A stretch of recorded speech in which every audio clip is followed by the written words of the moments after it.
Hello everyone. From today we are going to begin with a new chapter, time and motion. But because of the coronavirus crisis, this time I have reduced the syllabus, and in this chapter we are only going to discuss about motion, not about time. Okay. Now last year also, children, we have learnt some concepts about motion. When do you say some object is in motion, or when do you say some object is at rest? When an object changes its position with respect to time, it is said to be in motion. Means when the object is at one place at certain time, and after certain time it is found at some other place. That means it has changed its position with respect to time. Then it is said to be in motion. Unlike that, if an object does not change its position with respect to time or with respect to surrounding, it is said to be at rest.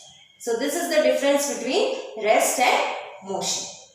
Now, in class 6 we have also studied about different types of motion, like rectilinear motion, straight line motion, that was, right? Then curvilinear motion, rotational motion, right?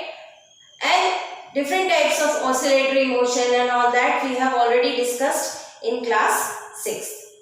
Now in this chapter we are going to discuss motion in concept with how fast or slow the motion is. And when we talk about how fast or slow a motion is, we have to consider the speed. Now before we move on to speed, now how you tell that whether a person is running fast or slow?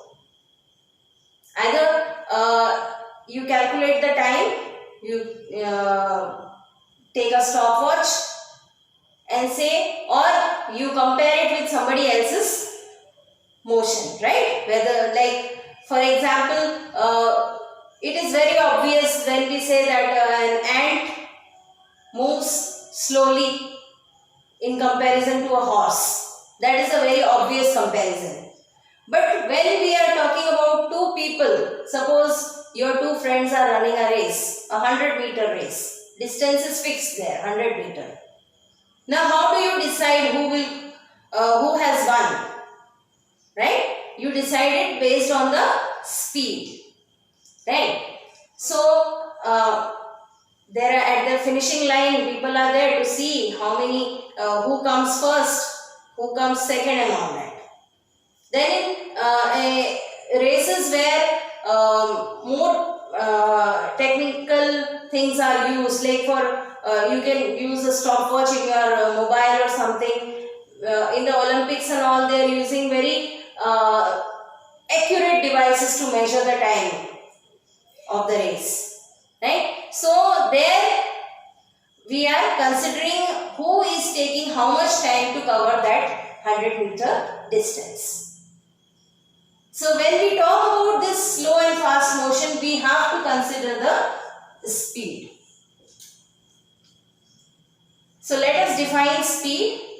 Distance travelled by an object in unit time is called speed. Unit time can be 1 second, 1 hour, 1 minute. How much distance that object is travelling in that particular time. The SI unit of speed is meter per second, because SI unit of distance is meter and SI unit of time is second. So distance travelled by an object in unit time will give you speed, and SI unit of speed will be meter per second. How many meters that object has covered in 1 second, that gives you the speed. Now in the vehicles, there is a display panel. Right? On the scooty there is a display panel where kilometers are written, one needle is there, right?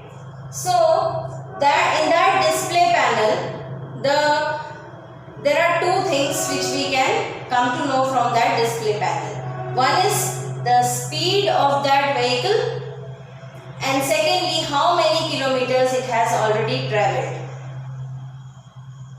So there is speedometer, the needle moves as you are riding the scooty or the car, you can see the needle deflecting. How much speed is there? If it is fast, the needle goes beyond the 40, 60, 80. It shows you how many kilometers per hour it is. Yes, another unit for calculating speed is kilometer per hour. In case of vehicles, we go for kilometer per hour. So, speedometer is the device used to show the speed of the vehicle. And just near that, here, this way is the speedometer, here.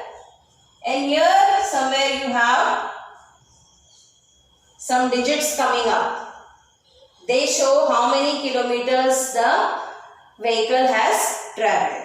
That is odometer. So, odometer is the device used to show distance travelled by the vehicle. How much total distance that vehicle has travelled so far can be found using this odometer. So, children, I hope this lecture will help you to understand speed. In the next lecture, we are going to discuss numericals based on speed. Okay, sums based on speed. How to calculate speed when distance and time is given, or how to calculate time when speed and distance are given, and so on. Till then, have a nice day. Thank you.